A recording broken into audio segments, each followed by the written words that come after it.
अस्सलाम वालेकुम, मैं हूं साजिद हसन। आप मेरा YouTube चैनल देख रहे हैं। पाकिस्तानी टीम वर्ल्ड कप के पहले मरहले से पहली बार जो है वो बाहर हुई है। जब से 2007 से वर्ल्ड कप का इनेकाद T20 फॉर्मेट के अंदर हुआ है, ये वाहिद मौका है जब पाकिस्तानी टीम जो है वो वर्ल्ड कप के पहले राउंड से बाहर हुई है।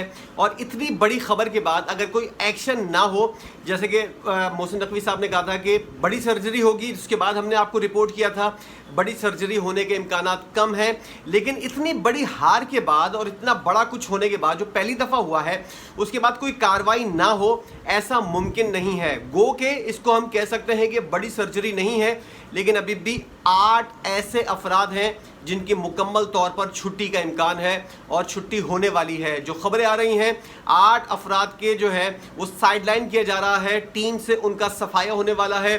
कुछ को रेस्ट करवाया जाएगा, कुछ को जो है वो ड्रॉप किया जाएगा और कुछ को जो है मुस्ताफ़ी किया जाएगा। उसके अंदर कौन कौन शामिल है, 8 नाम कौन से हैं, इस वीडियो के अंदर आप जान लेंगे। लेकिन उससे पहले पाकिस्तानी टीम के बारे में थोड़ा सा अफसोस कर लें। ये पहला मौका है कि पाकिस्तानी टीम जो है वो वर्ल्ड कप के पहले राउंड से बाहर हुई है। और मैं आपको फिर याद दिलाता चलूँ, फिर आप लोगों को बोलेंगे कि हर वक्त बार बार एक ही बात करता है। जो कुछ 2019 के वर्ल्ड कप में सरफराज अहमद के साथ हुआ था, वही कुछ इस 2024 के वर्ल्ड कप में बाबर आजम के साथ हुआ है। और उस वक्त बाबर आजम, शाहिन अफरीदी और मोहम्मद रिजवान ने मिलकर जिस तरह वसीम खान के कहने के ऊपर, जो CEO थे पाकिस्तान क्रिकेट बोर्ड के, उनके कहने के ऊपर जो है, और उसके अंदर कुछ नाम लोग लेते हैं, सोर्सेस ये वाले नाम लेती हैं, एहसान मानी साहब भी मुलव्विस थे। उनका नाम है या नहीं, वो मुलव्विस थे या नहीं, ये मैं इस बारे में ज़रा पक्के तौर पर नहीं कह सकता, लेकिन ये नाम गर्दिश कर रहा है। लेकिन जो लोग मुलव्विस थे आज वो ही मकाफात अमल के दौर से गुजर रहे हैं। वही कुछ हुआ है बाबर आजम के साथ। और अब एक खबर ये भी है कि बाबर आजम इस तमाम तर जो कुछ भी हुआ है इसके अंदर बचते हुए नजर आ रहे हैं। सबसे पहले मैं आपको बता दूं कि 8 नाम कौन से हैं। उनमें सबसे बड़ा नाम जो है वो इस वक्त सबसे आंखों का तारा, मंजूर नज़र मोहसिन नकवी साहब का वहाब रियाज है। इत्तलात ये आ रही हैं और 80% जो है वो ये एक्यूरेट इत्तला है मेरी हद तक कि वहाब रियाज की छुट्टी होने वाली है। 42 लाख रुपए तनख्वाह लेने वाला वहाब रियाज जो है वो चीफ सेलेक्टर के ओहदे के ऊपर 20 लाख रुपए लेता था।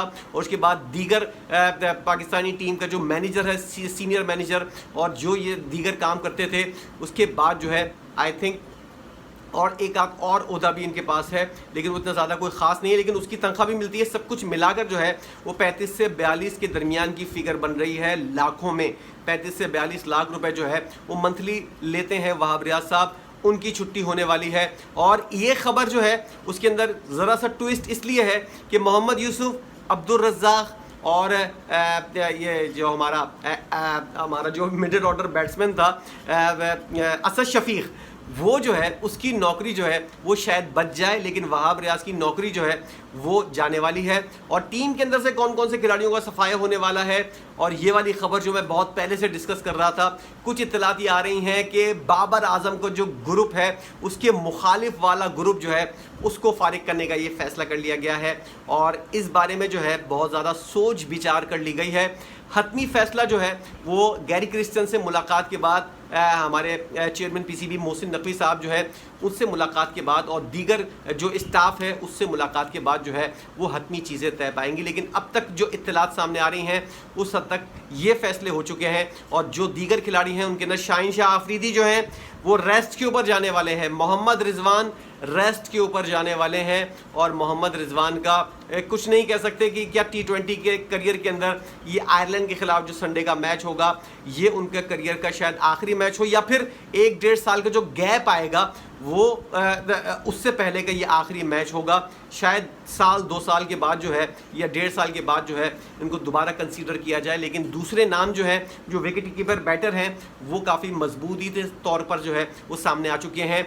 कौन होगा ये बात की बात है, लेकिन तीसरा नाम सुन लीजिए, शाहिन अफरीदी और मोहम्मद रिजवान। तीसरा नाम आज़म खान का सब जानते हैं, ये जो है अपना इंटरनेशनल करियर जो है तकरीबन अब गुजार चुका है और अब इसको शायद हम लोग PSL में और एक आध लीग के अंदर देख लेंगे, लेकिन इंटरनेशनल तौर पर ये पाकिस्तान के अंदर शायद दोबारा खेलता हुआ नजर ना आए। उसके बाद चौथा नाम जो है, चौथा नाम टीम के अंदर से है और मजमूई तौर पर 5वां नाम है वहाब रियाज को अगर शामिल कर लें, 5वीं विकेट जो उड़ने वाली है वो इफ्तिखार अहमद की उड़ने वाली है। इफ्तिखार अहमद भी अगर आयरलैंड के खिलाफ मैच नहीं खेले तो इंडिया के खिलाफ जो उन्होंने मैच खेला था, आई थिंक उसके अंदर जो है इंडिया के खिलाफ इफ्तिखार ने मैच खेला था, मुझे याद नहीं पड़ रहा, ज़रा सा मेरा रात के इतने इस टाइम जो है वो नींद का गलबा जो है वो जारी है। लेकिन अगर इफ्तिखार अहमद टीम के अंदर शामिल नहीं हुए आयरलैंड के खिलाफ मैच में, तो फिर इफ्तिखार अहमद इंडिया के खिलाफ खेले, तो सॉरी इफ्तिखार अहमद का जो है आयरलैंड के खिलाफ अगर नहीं खेले तो इंडिया के खिलाफ जो मैच है वो इफ्तिखार अहमद जो है वो उनका आखिरी मैच होगा।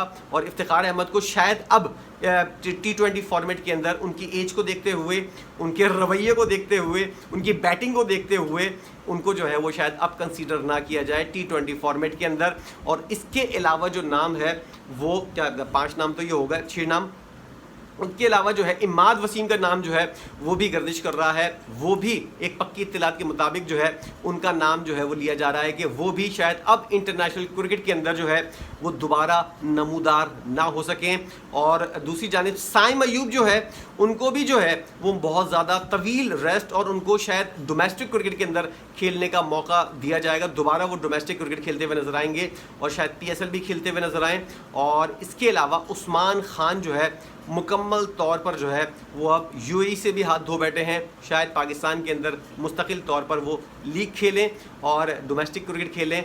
ये सारे नाम जो है ये इस वक्त तक पक्की इत्तलात के मुताबिक जो है इन नामों का फैसला हो गया है कि ये नाम जो है, और इसके अंदर हारिस रऊफ़ का नाम भी शामिल कर ले माजरत के साथ, ये नाम जो है ये नाम भी था उस लिस्ट के अंदर। वो लिस्ट जो है वो मेरे पास अभी नहीं है, लेकिन मैंने खुद ही याद कर लिए थे और सब जानते हैं ये वाली बात कि कौन कौन ख़राब परफॉर्मेंस का मुजाहरा कर रहा था। 4 लोग जो अब बचे हैं टीम के अंदर वो कौन कौन हो सकते हैं और जिनको नहीं छेड़ा जाएगा, उनके अंदर हमारे कप्तान जो है बाबर आजम जो है वो मौजूद हैं। और उनकी कप्तानी के हवाले से जो बहुत ज़्यादा पाकिस्तान के अंदर शोर हो रहा है, शायद वो वाइट बॉल की कप्तानी जो है वो अभी मैं कंफर्म नहीं कर सकता, लेकिन मुझे इतनी कुछ खबर मिली है कि उनकी कप्तानी को, वाइट बॉल की कप्तानी को जो है वो शायद कोई ख़तरा ना हो।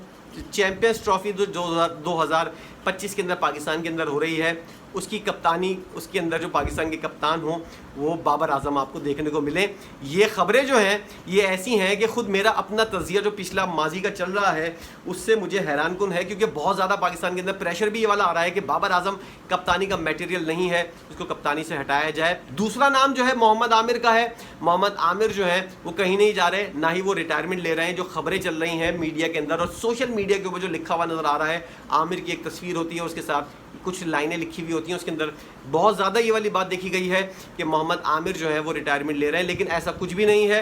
मोहम्मद आमिर पाकिस्तान के लिए खेलते रहेंगे और फ़खर ज़मान की सीट भी बच गई है। फ़खर ज़मान जो है वो भी पाकिस्तान के लिए दस्तयाब होंगे। फ़खर ज़मान की हालिया परफॉर्मेंस और जितनी भी परफॉर्मेंस है उसके बाद देखते हुए फ़खर ज़मान को ड्रॉप ना करने का फ़ैसला किया है। और एक और नाम जो चौथा नाम है नसीम शाह का, नसीम शाह भी पाकिस्तानी टीम के अंदर अपनी जगह बनाने में कामयाब हो गए हैं और वो जो है उनकी बॉलिंग, उनकी बैटिंग तो उसको मौका ही नहीं मिला। अगर इंडिया के खिलाफ काश नसीम शाह को पहले भेज दिया जाता तो शायद मैच का नतीजा जो है वो मुख्तलिफ होता। मेरी ख्वाहिश थी कि इसको कुछ बॉलें मिल जाएं नसीम शाह को, शादाब खान की जगह उसको भेज देते, किसी की भी जगह उसको भेज देते, कुछ भी ऐसा कर लेते नसीम शाह अगर होता तो शायद मैच का नतीजा, मुझे अंदर से वाइब्स आ रही हैं। और जिस वक्त मैंने ये वाली पेशगोई की थी कि पाकिस्तान जीत रहा है, 90% तक पाकिस्तान जीत चुका था, 92% अगर आपको नज़र आया हो कि पाकिस्तान जीत रहा है और 8% इंडिया हार रहा, इंडिया के जीतने के चांसेस हैं। तो फिर आप ज़रा तसव्वुर कीजिए कि किस तरह मुझे अंदर से जो वाइब्स आई थी, बिल्कुल सही वाइब्स आई थी। ये जो है ये जानबूझकर मैचेस हरवाए गए हैं बाबर आजम की, बकौल बाबर आजम की जो उन्होंने शिकायत की है मोहसिन नकवी साहब से, और जो सारी सूरत हाल जो कुछ मोहसिन नकवी साहब ने अपने इंटरव्यू के अंदर दिया था कि टीम के अंदर क्या कुछ हो रहा है, मुझे हर चीज़ पता है। वो सारी चीज़ें जो हैं वो वक्तन फ़वक्तन जो है वो बाबर आजम और मुकम्मल तौर पर जो है वो बताते रहते थे कौन कौन मुझे प्रेशराइज़ कर रहा है। और बाबर आजम ने जिस तरह की चीज़ें की हैं उसके ऊपर किसी और वीडियो के अंदर मैं बात करूंगा, बहुत ज़्यादा लंबा टाइम मैं आपका लेना नहीं चाहूँगा। लेकिन ये मोटी मोटी खबरें जो थी ये मेरे पास अभी पहुँची हैं और इसकी बुनियाद के ऊपर जो है वो आप आगे क्या सीन बनता हुआ नज़र आ रहा है, ज़रा हम दोपहर को बैठेंगे और उसके बाद ज़रा सा कड़ियों से कड़ियाँ मिलाएंगे। उस वक्त तक ये खबर भी मेच्योर हो चुकी होगी, लेकिन मैं आपको अभी बता रहा हूँ 80% जो चांसेस हैं वो इस खबर को देख लें आप। 8 नाम वो जो जा रहे हैं, 4 नाम ये जो बचे हुए हैं, और सिलेक्शन कमेटी के अंदर कौन बचा हुआ है, क्या आने वाले दिनों के अंदर होने वाला है, ये खबर भी मैच्योर हो जाएगी। इस तमाम सूरत हाल के ऊपर आपका क्या टेक है, आप क्या समझते हैं?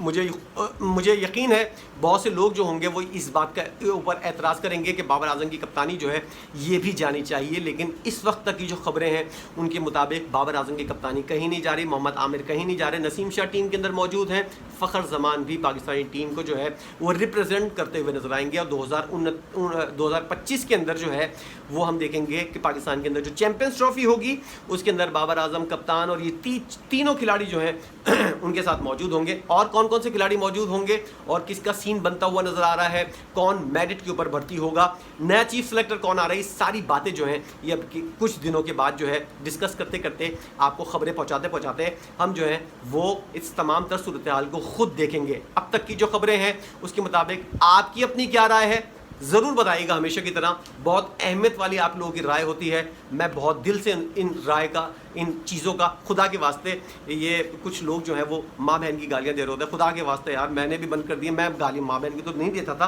कुत्ता वगैरह कहना भी अब मैंने छोड़ दिया है। लेकिन ये चीज़ें जो हैं ये जब गुस्सा आता है तो फिर मामला जो है वो एक अपना सब्र का पैमाना जो है वो लबरेज हो जाता है। तो गाली वगैरह खुदा के वास्ते नहीं दीजिएगा, और जो ऑथेंटिक बात है तमीज़ दायरे के अंदर रहकर आप तमीज़ दायरे के अंदर भी इन लोगों को लानत मलामत कर सकते हैं, बहुत अच्छे लहजे के अंदर इन लोगों को खरी सुना सकते हैं, भिगो के मारिए कमेंट सेक्शन के अंदर आकर, और भिगो के उनको लगता हुआ भी नजर आए तमीज़ दायरे के अंदर, तो ये बहुत बड़ी चीज़ हो सकती है। ज़रा कोशिश कीजिए और बताइए, अपनी राय का इजहार कीजिए कि आप लोगों इस तमाम तर सूरत हाल के ऊपर क्या सोच रखते हैं और आप लोगों के पास क्या क्या खबरें हैं। बहुत सी खबरें आप लोगों की भी सही होती हैं, ज़रूर बताइएगा कमेंट सेक्शन के अंदर आकर, मुझे इसका इंतज़ार रहेगा। वीडियो देखने का बहुत शुक्रिया।